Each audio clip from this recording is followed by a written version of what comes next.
화면 속 여인이 부른 노래 제목이 It's okay, 괜찮아입니다. 노래를 시작하기 전 인터뷰를 보면 이 곡은 내 인생의 마지막 해에 관한 이야기입니다 라고 말합니다.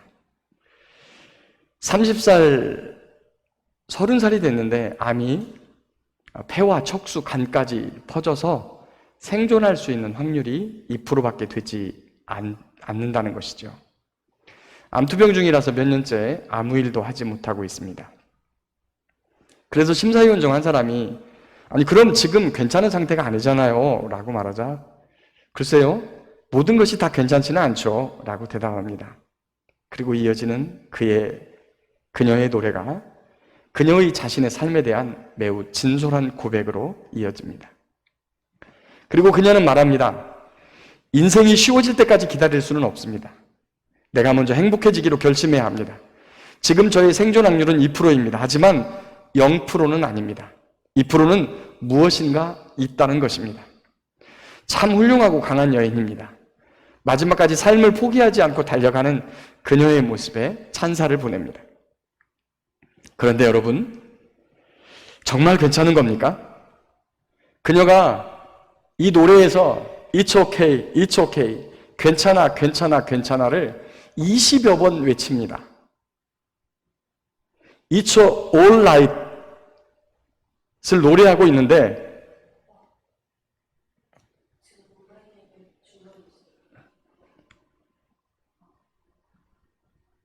정말 괜찮아서 나는 괜찮다고 괜찮다고 그렇게 외치는 걸까요? 아니죠. 30살의 나이에 가수를 꿈꾸면서 살고 있는데 폐에 척수에 간에 암이 퍼져가지고 괜찮지 않으니까 두려우니까 힘이 들고 아프니까 괜찮아질 거야 괜찮아질 수 있어 라고 외치는 것 아닐까요? 그리고 그가 지금 괜찮지 않은 삶을 살아가면서 괜찮다고 외치는 이 메시지를 길을 잃고 방황하고 또 아픔을 가지고 살아가는 사람들에게 길을 잃었습니까? 우리도 마찬가지이니까 괜찮습니다 라고 격려하는 것 아닐까요? 그 말을 듣고 있는 그녀의 노래를 듣고 있는 우리의 처지가 비록 암이 아니고 생사를 넘나드는 마지막 해를 살고 있지는 않더라도 제각각의 아픔, 고통, 번민과 좌절을 가지고 있기 때문에 그녀의 괜찮아라는 말에 감동이 되고 눈물이 나고 박수를 보내는 것 아닐까요? 본문에서 다윗은 이렇게 고백합니다. 여호와는 나의 빛이요 나의 구원이시니 내가 누구를 두려워하리요. 여호와는 내 생명의 능력이시니 내가 누구를 두려워하리요. 매우 강력한 신앙 고백처럼 들립니다. 흔들리지 않는 믿음의 소유자인 것처럼 보입니다. 그러나 실상은 그렇지 않죠. 강력한 신앙 고백처럼 들릴 뿐입니다. 이 고백은 화면 속 여인처럼 두려움에 떨면서 어둠 속에 갇힌 삶 속에서 외치는 믿는 자의 목소리입니다. 2차 대전이 한창일 때 유대인을 죽이기 위해 만들어 놓은 포로 수용소에 늙은 유대인 한 명이 서 있습니다. 그 앞에 수용소를 책임지고 있는 장교가 벌벌 떨고 있는 그에게 소리를 지릅니다. 네가 가진 신앙을 부인해라. 그러면 일주일 내내 먹을 것을 내가 흡족하게 주겠다. 그러자 그가 조용히 대답합니다. 그럴 수는 없습니다. 네 하나님을 저주하라. 그러면 수용소에서 쉬운 일만 시키겠다. 그러자 이번에도 작은 목소리로 대답합니다. 아닙니다. 그럴 수는 없습니다.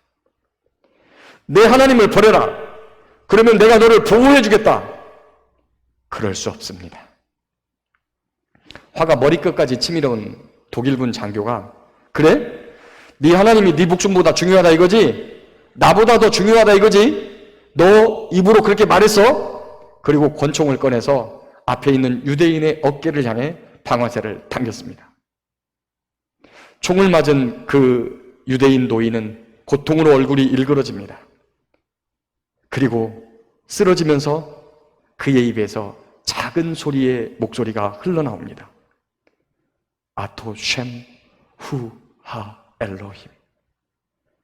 아도셴 후하 엘로힘. 하나님은 하나님이십니다. 하나님만이 하나님이십니다. 그 소리를 들은 독일군 장교가 소리칩니다. 이 더러운 돼지 새끼! 이래도 너는 내가 내 하나님보다 강하다는 것을 모른단 말이냐? 내 생명은 하나님께 있는 것이 아니라 내 수중에 있단 말이야. 너에게 필요한 것은 나지 그가 아니야. 나를 택해. 그러면 병원에 가서 치료받고 먹을 것도 내가 줄 수 있다. 그러나 노인은 다시 대답합니다. 그럴 수는 없습니다.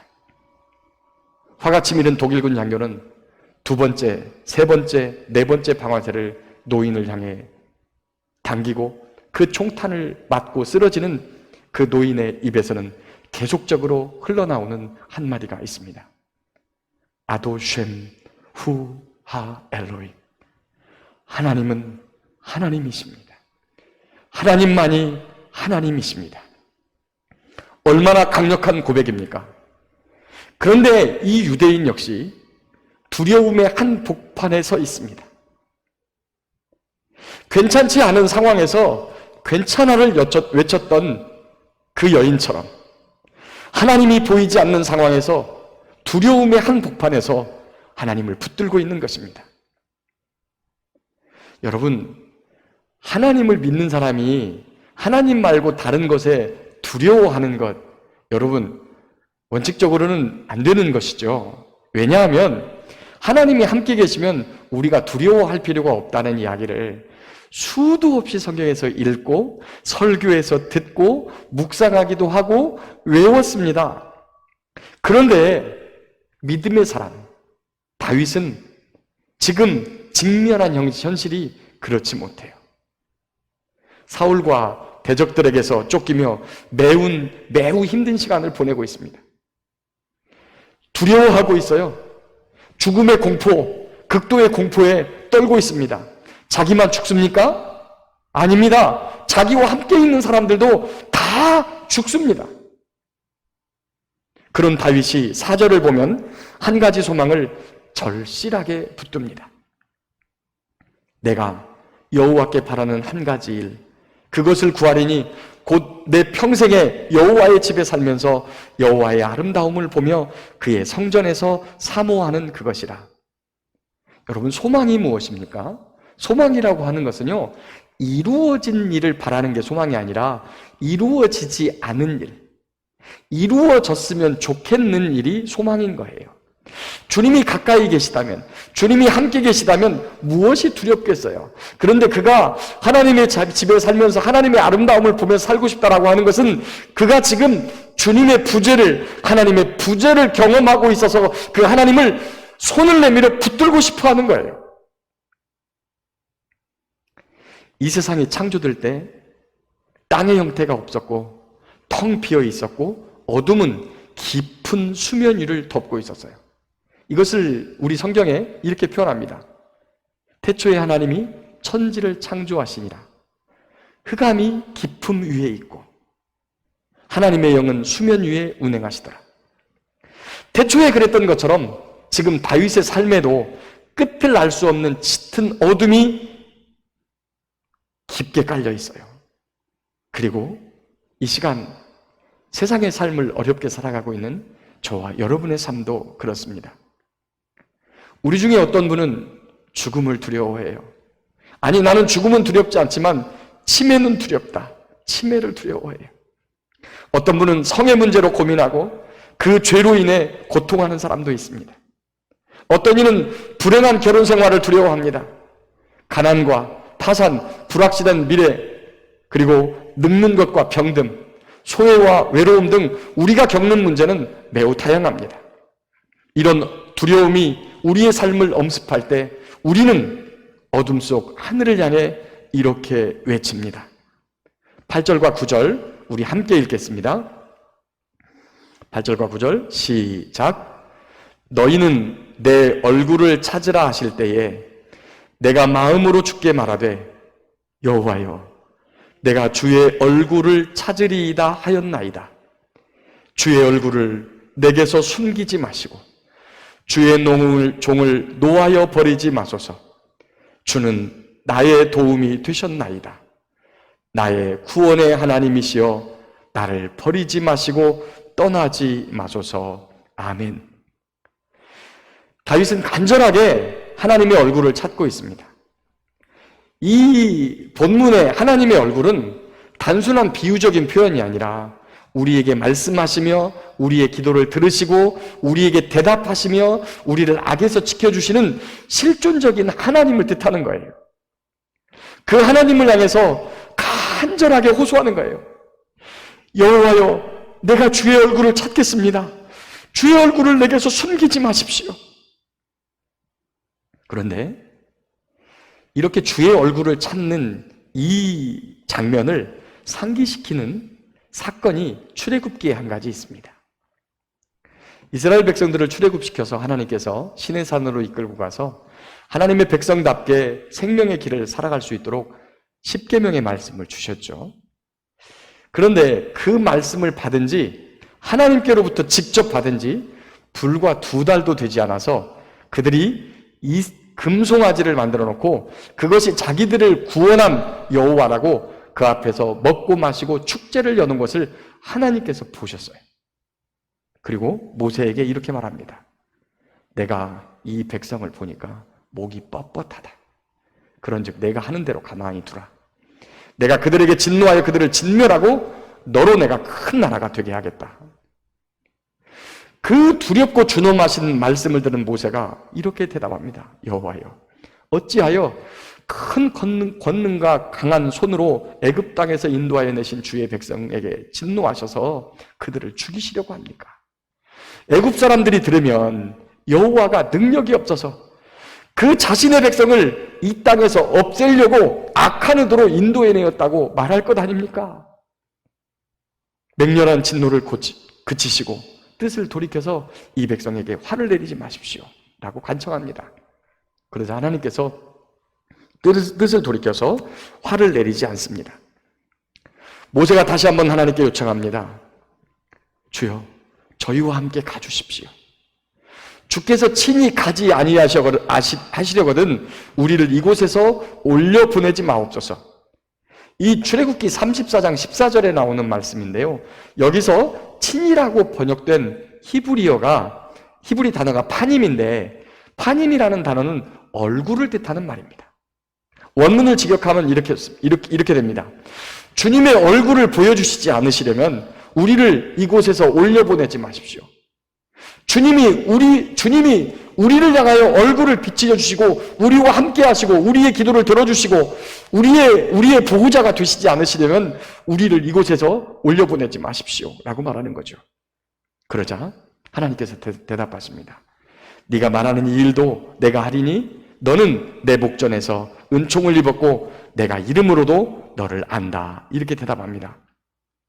근데 모세가 거기서 그만하지 않고 하나님께 한 번 더 구합니다. 주님, 원하건대 주의 영광을 내게 보여주십시오. 그런데 잠깐요.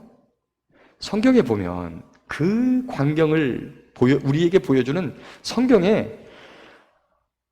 자기 특별히 쳐놓은 장막으로 들어가서 기도하는 이 모세의 모습을 성경이 어떻게 묘사하고 있냐면 하나님과 친구처럼 대면하여 이야기를 주고받았다 이렇게 묘사하고 있어요. 여러분, 하나님과 친구처럼 이야기를 주고받은, 대면하여 이야기한 그 모세가 하나님의 영광을 다시 보여달라는 거예요. 하나님과 그렇게 친밀한 기도를 했던 모세가 하나님이 임재하시고 살아계시는 걸 내가 보았으면 좋겠습니다 라고 구하고 있는 거죠. 근데 하나님께서 그런 모세에게 뭐라고 대답합니까? 네가 내 얼굴을 보지 못하리니 나를 보고 살 자가 없습니다.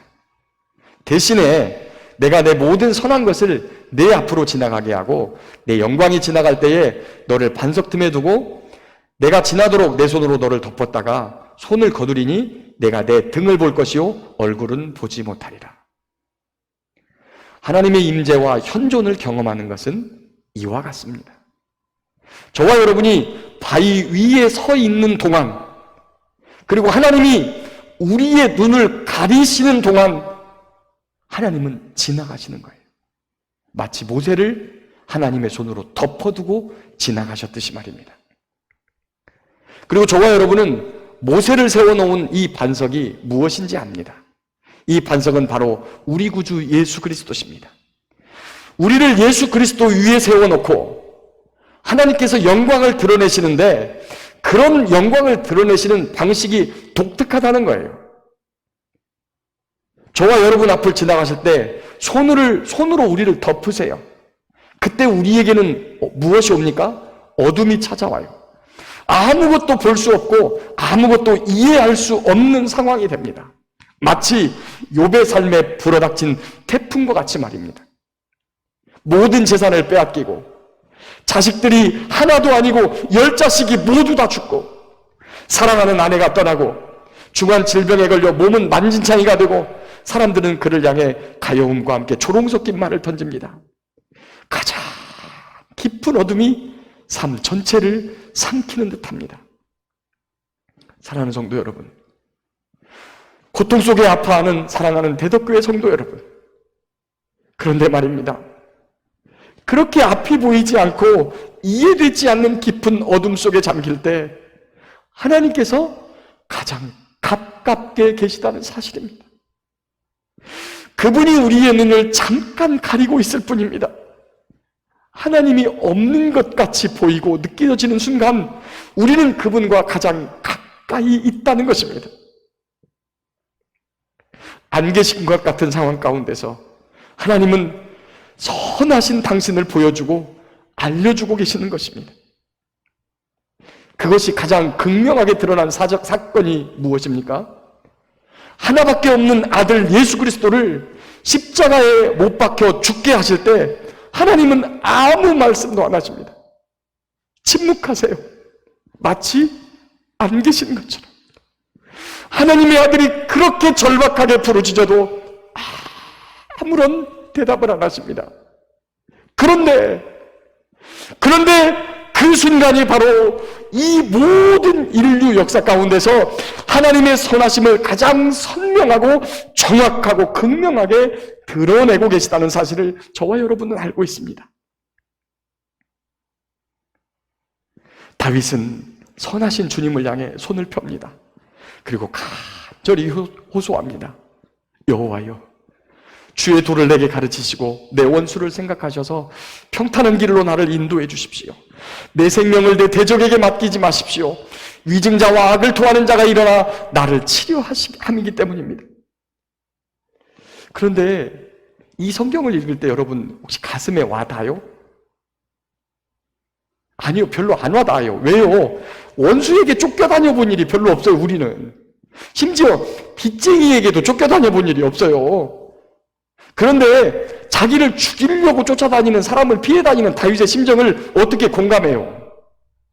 근데 가족이나 가까운 친구나 성도 중에 요즘 많이 발생하는 암으로 고통당하는 것을 본 우리는 화면 속에서 It's okay?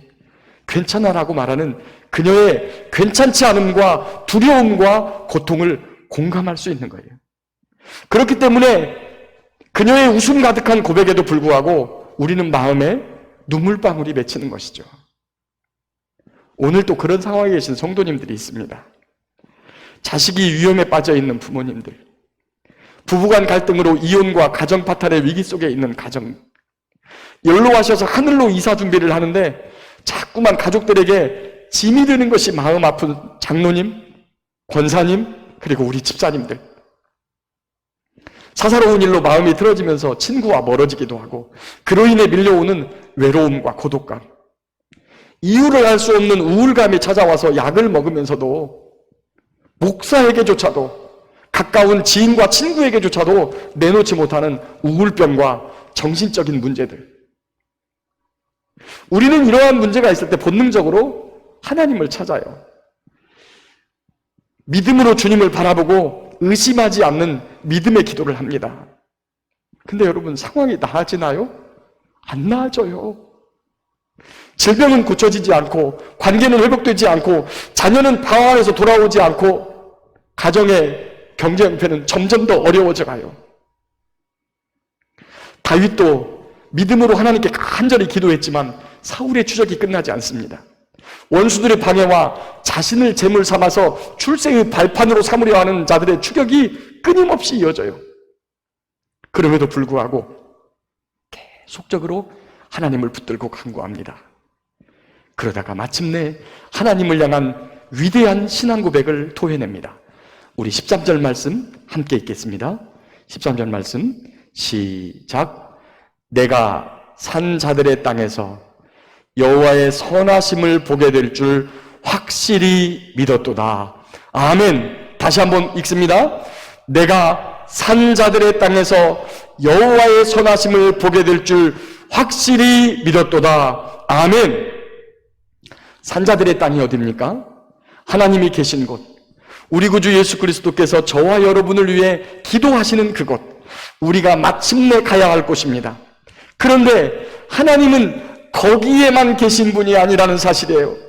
거기에서만 우리를 기다리시는 분이 아니라 오늘 여기에, 지금 여기에서 시작하여 우리가 영원히 살아야 할 그곳까지 우리를 보호하시고 인도하시고 이끄시는 선하신 하나님이시란 사실입니다. 다윗은 그 하나님의 선하심을 보게 될 줄 확실히 믿게 되었다고 그렇게 고백합니다. 그리고 나서 저와 여러분을 향해 이렇게 권면합니다. 너는 여호와를 기다릴지어다. 강하고 담대하며 여호와를 기다릴지어다.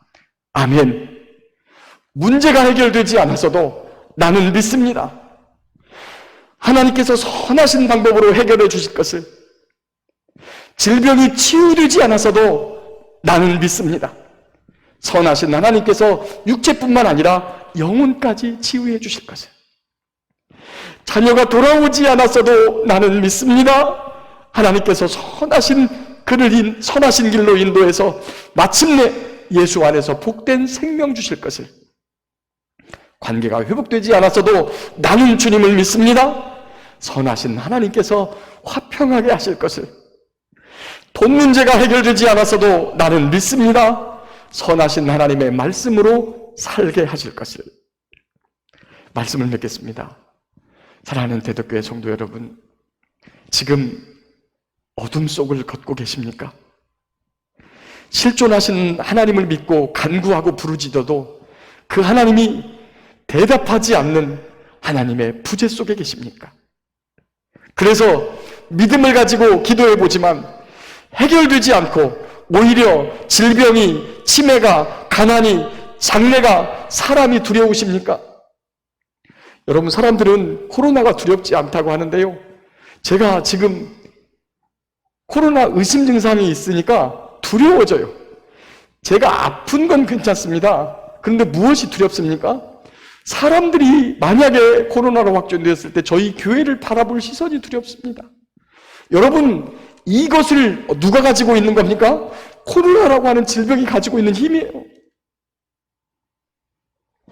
혹시나 저로 인해서 가족에게, 다른 성도들에게 이 전염병이 퍼져가지고 학교에 가지 못할 우리 아이들, 사회생활을 하지 못할 우리의 성도들이 있을까 염려가 되는 거예요.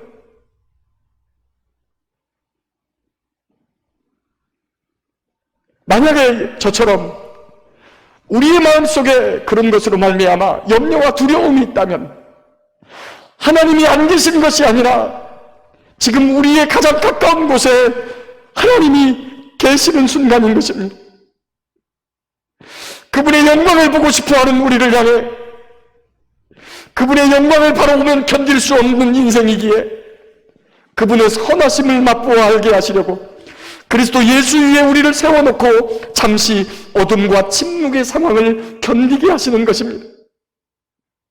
낙심하지 마십시오. 실망하지 마십시오.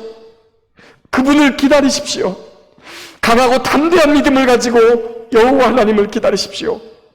그분은 반드시 산자들의 땅에서 그분의 선하심을 보게 하실 살아계신 하나님인 줄 믿습니다.